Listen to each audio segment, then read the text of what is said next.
Let's be honest, so far 2020 has kind of sucked, hasn't it? Rona's rude ass stopped by unannounced, and less than a week ago, we got the news that murder hornets were invading the US. But you know who's really good at dealing with those giant stingy death boys? Well, yeah, an exterminator, duh. You probably shouldn't try taking on one of these things alone, but the exterminators I'd call, if they were real, would of course be Inuyasha and his crew. By now, we've all heard the amazing news that Rumiko Takahashi's classic feudal fairy tale is returning in August of 2020 with a brand new anime that centers on, wait for it, the daughters of Inuyasha and Sesshomaru. And before I go any further, I really just want to take a moment to thank my girl Isabel and my other connects in Japan for giving me up-to-the-minute information as it's released on what is probably the biggest news of 2020 to date. But yes, you heard me, our favorite pair of dog demon brothers now have daughters. As someone who's been writing Inuyasha fan fiction for literally over a decade or more, this was like seeing my wildest dreams come true. Anyone who's followed the series to completion in both anime and manga form knows that after Inuyasha and the gang finally defeat Naraku, Kagome returns to her own time, and the well connecting her world to Inuyasha's closes off for 3 years, separating Inuyasha and Kagome and forcing apart one of our favorite couples ever. During this period, Inuyasha spends his time returning to the well literally every 3 days to see if Kagome has returned. Meanwhile, Miroku and Sango got married and have 3 children, 2 twin girls, and a newborn son as of the final chapter of the manga. Shippo leaves Kaede's village to train and become stronger, Sango's brother Kohaku has become a very talented demon slayer, and Rin, the adorable little ball of sunshine that melted even the cold heart of Sesshomaru-sama, is now living in Kaede's village, with Sesshomaru and Jokin visiting her often to bring her gifts and check in on her every once in a while. Now, remember that last part because I'll definitely be coming back to it very shortly. Meanwhile, in present-day Tokyo, Kagome has, by some kind of miracle, managed to graduate middle school and she's completed high school. Shortly after her graduation ceremony, Kagome visits the old well house on her family's estate. She looks in only to see the sky of Inuyasha's world appear for the first time in 3 years. With her mother's blessing and understanding, Kagome returns to Inuyasha's time permanently. The two are finally reunited in one of the most beautiful and satisfying moments in anime history. Kagome and Inuyasha get married, and Kagome continues to train her powers to eventually take Kaede's place as the head priestess. We know for a fact that Inuyasha and Kagome got married, not only because Kagome's brother Sota is seen explaining that his sister moved away to get married, but also because of how Kagome now addresses Sesshomaru. Yeah, he really doesn't like it that much, and Inuyasha doesn't seem to care for it either. Everything wraps up with the happy ending dedicated fans of this series deserve. Rumiko Takahashi even went so far as to give us an epilogue chapter that was met with mixed reviews from fans. But this new sequel, oh, I think that makes up for it completely. Allow me to introduce Hanyo no Yasha Hime, which roughly translates to the half-demon Yukai, or demon, Yasha princesses. The title references Inuyasha and Kagome's quarter-demon daughter, a demon slayer by the name of Moroha, the Yukai slayer, and who may or may not wear a ribbon to imitate her father's adorable ears. Speaking of her parents, there's a lot of concern that Inuyasha might have outlived Kagome and that she's dead before the new series even begins. But this seems very, very unlikely given we know Kohaku and Sota are still alive and well. Plus, I really couldn't see Takahashi doing that to her fans. But hey, I've been wrong before. The title also references the twin daughters of Sesshomaru, Setsuna and Towa. A fun fact about their names I picked up on is that Setsuna roughly translates to a moment or an instant, and Towa, depending on how it's written, is made up of the words eternal and distant, as in far away. So already, the characters are set up to have contrasting names, which lays out the basic premise of their story. The two are separated in a forest fire from one another. This causes a time warp of sorts. Towa is sent forward to Kagome's time, where she is found and raised by her uncle Sota, hence why her clothing appears more modern. Another thing I like about Towa's design is that as opposed to the schoolgirl uniform we're so used to seeing, Towa sports a more masculine looking boy's uniform. Meanwhile, Setsuna remains in the feudal era and goes on to become a demon slayer. After 10 years, Towa is reunited with Setsuna and Moroha, but Setsuna has no memory of her sister whatsoever. So already we're seeing sort of a callback that will possibly mirror the strained relationship that their father once had with their uncle. Now, it's not enough that people are just shook over the fact that Sesshomaru fucks, and I mean, I'm not surprised because how many of us consider him community dick to this very day, but let's get to the one question everyone wants to know. Who did Sesshomaru have children with? Well, to paraphrase the great Dr. King, I have a theory. Like I said, I'm paraphrasing. That in order to discover the identity of the twins' mother, we need to look at both the current designs as well as the events of the manga and the anime. From what we can see, both girls have human ears. And it's literally in the title of the series that they are half-demons, meaning that their mother, in all likelihood, is a human. That rules out any possibility of Kagura, who died towards the end of the series in one of the most heartbreaking moments in anime history, magically coming back to life and being with Sesshomaru, like a lot of us wish she had. In the current poster art, and of course, let's leave it open that the final designs could be different, Setsuna appears to have dark hair with white streaks, and wears her hair in the style of Sesshomaru's mother, Inukimi. She also seems to have inherited Sesshomaru and Inukimi's mokomoko. You know, that thing on Sesshomaru's shoulder that led him to be nicknamed Fluffy by the fandom. Contrary to popular belief, that's actually not his tale. This is obvious when we see Sesshomaru and his mother in their true forms, but also because Takahashi confirmed that it's supposed to serve as a type of additional armor that's part of his physical body, hence why it bleeds. Looking at Towa's design, we see she has white hair and a possible dark streak of hair, a trait she seems to share with her sister. Along with the twins sharing several traits with Sesshomaru, it can be confirmed without a doubt that Sesshomaru is their father. But if they're also twins in the truer sense, that means they also share the same mother. So, unless Sesshomaru has possibly adopted twins from within his own clan, which honestly seems both likely and unlikely given how he took in Rin, so it really wouldn't be much of a shock if Sesshomaru were to adopt 2 more children to succeed him as leader of the Western lands, but also unlikely because 99% of Sesshomaru's character arc, up until a certain point at least, was him trying to get his claws on his father's heirloom Tetsaiga, and his only contender for the sword was Inuyasha. So unless there's a third secret sibling we don't know about, or for all we know could possibly be revealed in the new sequel, it's explicitly stated that Sesshomaru and Inuyasha are the only children of Toga, aka the great dog demon general. Now, I won't rule out the possibility that maybe after his time with Rin, Sesshomaru might have softened considerably to humans. It could be entirely possible that Rin decided she truly wanted to stay with Sesshomaru. It's stated in both the anime and the manga that Rin had been left in Kaede's care to adjust once more to living amongst humans. However, it's also explicitly stated that it would be ultimately Rin's decision whether or not she stayed or if she would choose to return to Sesshomaru's side. That part I feel was very intentionally left open-ended. So,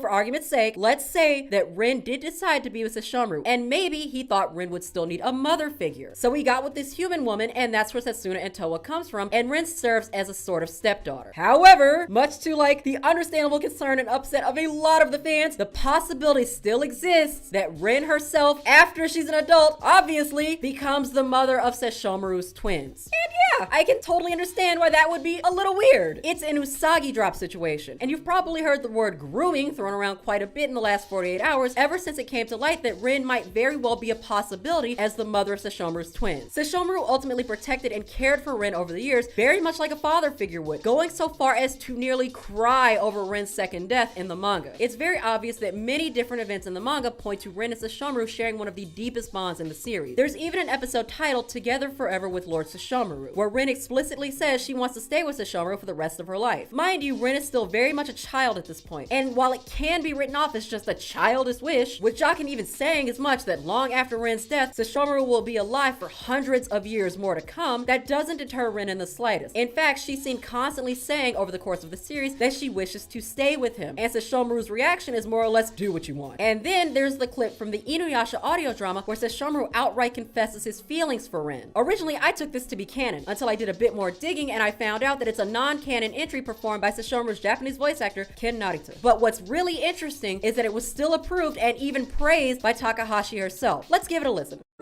リンよ、里の暮らしは慣れたか？誰かにいじめられたりはしていないか？この間の反物、着物にしたか？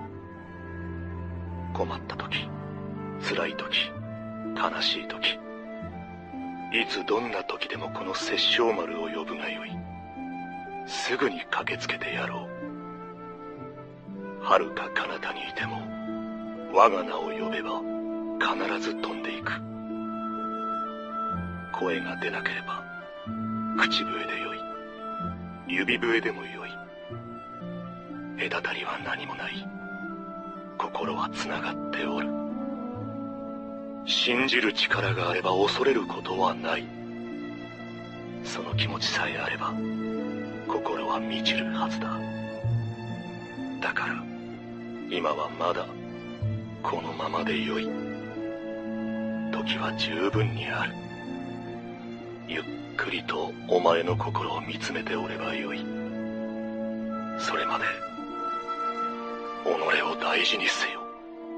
People are saying that Takahashi wouldn't approve of Rin and Sesshomaru getting together even after Rin has become an adult, but it seems the evidence would suggest otherwise. I'll be the first to admit, Rin is exactly who I thought to be the most likely candidate. Outside of my earlier theory of Sesshomaru marrying a separate human who would serve as a mother to Rin, it's a little hard to picture Sesshomaru having half-demon children with anyone else. If it's revealed that Rin turns out to be the mother of Sesshomaru's children, it would bring Sesshomaru's character arc full circle. He went from being the cold-hearted demon who couldn't and wouldn't understand how his father would sacrifice his life for Inuyasha's mother, Izayoi, a human woman, and resenting all humans and half-demons, to understanding his father's feelings by caring for Rin and going so far as to have children with a human. But of course, until Takahashi confirms it, and to quote one of my favorite YouTubers, MatPat, it's all just a theory. All of this is speculation at best. We won't know for sure who Sesshomaru had kids with, but it will be fun to see when Hanyo no Yashahime premieres in August of 2020. And let's just pray it won't be delayed like so many of our other favorite series. Drop in the comments what you think, and don't forget to like, share, and subscribe to Noir Caesar for more theories, in-depth analyses, and reviews of your favorite anime, manga, video games, and more.